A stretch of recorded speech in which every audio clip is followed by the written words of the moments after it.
Savings, debts, investments, loans. Can we really tell them apart? If you save, isn't that money that's being invested? Or is savings money that hasn't been invested and just sits in your bank account doing nothing? And what's the difference between a mortgage debt and other sorts of loans? Do we really, in fact, have a clear net picture of how wealthy people are?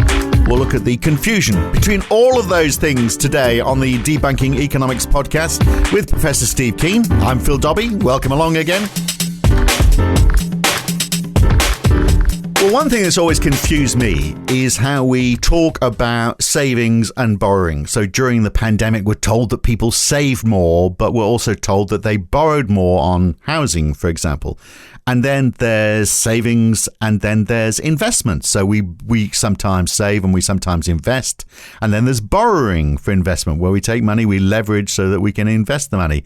Is this actually really showing a clear picture of how well people are off? And what are the real statistics we should be looking at to ensure that the economy is performing the best it can and also ensuring that people are having an okay life? So, Steve, I mean, it is a bit of a confusing picture. Obviously, the main form of debt for all of us is mortgages.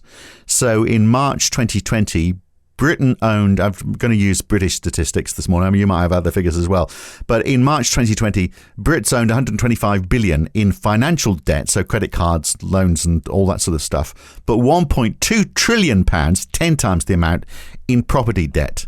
So if I am saving when I also have a big mortgage, I'm not really saving anything, am I? Because I've still really got this big debt. Savings, frankly, I would, if I had my way, I would ban the word savings in macroeconomics. I think it's been so totally distorted all the way through. And you've got to, if you want to go back to the source and say, where do the distortions come from? It comes from, as usual, my favorite people, the neoclassical economists, who treat savings as what you don't effectively say, anything you save is actually going to be automatically invested. So if you, then their position on saving is that you have, it's best to think it's actually in terms of the old model of a corn economy. So any corn you don't eat, you put in the shed and you're going to plant it the next year. So your savings becomes your investment. It's a straight thinking in terms of a corn economy model where everything is just a single commodity. If you don't eat it, which is consumption, then you save it, which must be investment, because if you don't actually plant the damn stuff, you might as well throw it away. So there's a direct link. Savings causes investment, and that's the position that the neoclassical school began from. Right, and yet we measure savings by how much money is actually sitting as deposits in people's bank accounts. So that's not really an investment. That's just sitting there in the bank account, isn't it? And that's what the world we live in. Let's jump from the neoclassical fantasy towards the real world. The amount of money that we have collectively in our bank accounts is fundamentally not determined by individuals. It's determined by government spending. Because two things: government spending and private sector borrowing. So if you want to increase the aggregate amount of money in British bank accounts, well, let's forget about exports for the moment, exports versus imports. But if you want to increase that amount of money, there are two ways to do it. The private sector borrows money, and therefore their debt goes up, and simultaneously also their bank accounts go up. In that case, there's no net saving when the two perfectly cancel out, or when the government spends more than it gets back in taxation. And then if that's the case, then your bank account, collectively, British bank accounts will rise by the scale of the deficit. Now, those are the only ways we can actually increase the aggregate level of savings. And neither of them have anything to do with what people normally think in terms of savings. Because if you and I save, what that means is we spend more slowly. Okay?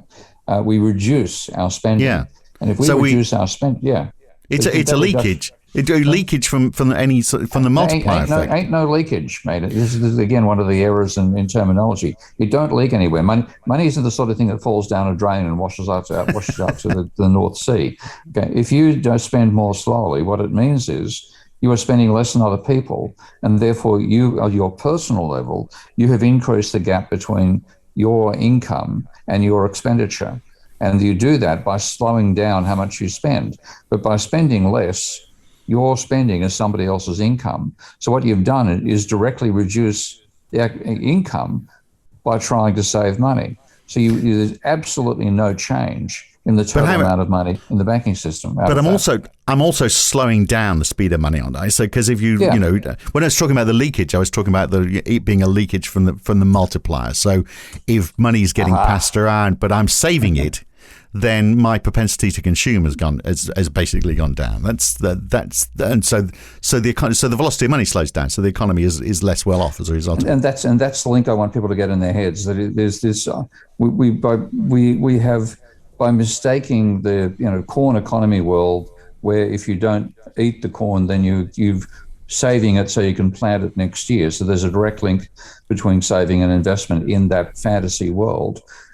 We've then got the same thing, and we apply it today and think, if you save, if you don't spend as much, you're going to increase savings. No, you're not. You're going to mean the money turns up in your account and less than other people's because it's turning over more slowly. So savings at the individual level in a monetary economy reduces income directly because you're spending less, and changes the distribution of savings. Your bank account will go up, others will go down, but they'll perfectly cancel out. Because savings itself cannot create any more money. But that's the feeling. We still live in this world where if you save, you've got more corn to plant, so there'll be more corn next year.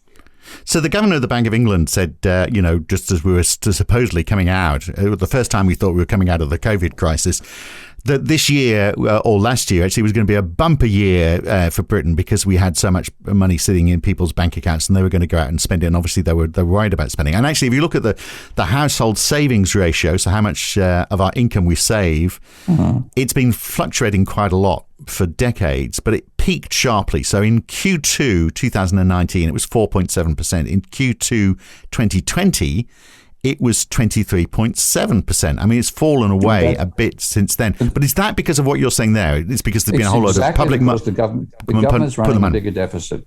And this is the mistakes we make in terms of projecting our individual behaviour to the collective level, mistaking monetary accumulation for accumulation of physical commodities. All these things just completely screw our minds around.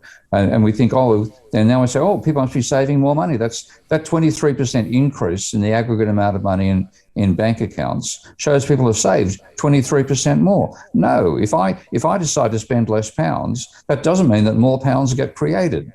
And unless I go to, save those pounds and go and buy a printing press somewhere and pump the stuff out in an artificial, in counterfeit fashion. But if we individuals collectively, an individual can save by spending less.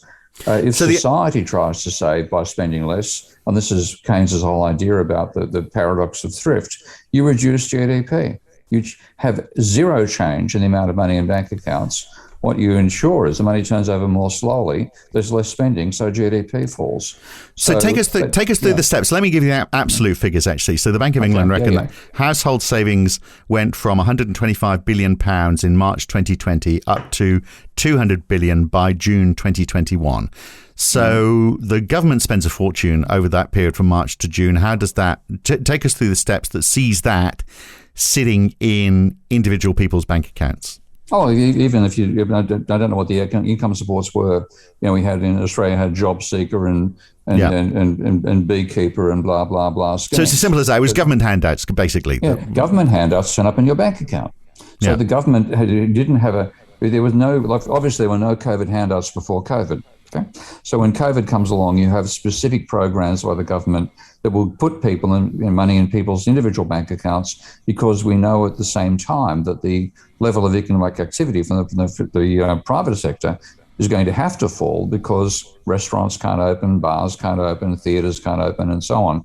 You have a plunge in people's spending on those other activities. But what that plunge in spending means has zero change on the amount of money in circulation. Okay? So when we talk about increasing the amount of savings, we are talking about a change in the money supply.